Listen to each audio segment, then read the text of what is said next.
Hello viewers, আসসালামু আলাইকুম।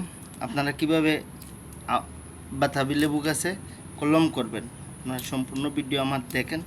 দেখলে আপনারা নিজেরাই শিখতে পারবেন, করতে পারবেন বাসা বাড়িতে।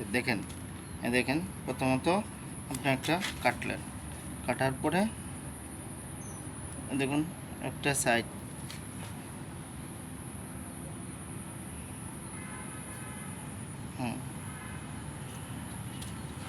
তারপরে আপনারা সায়নাটা নিলেন।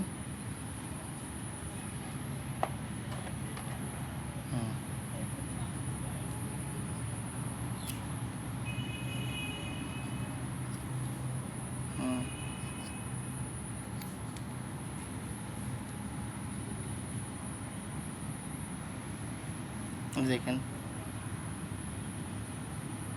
এক সাইড মিলাবেন, যে কোনো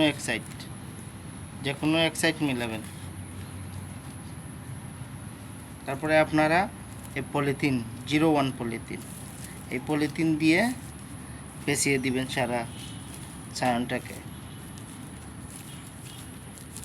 পেঁচিয়ে দেওয়ার পরে ফলো করবেন যে এই যে চোখগুলো যাতে একটু খোলা থাকে, তার চোখটা যাতে একটু খোলা থাকে, দিয়ে একটা গিট্ট দিয়ে দিবেন।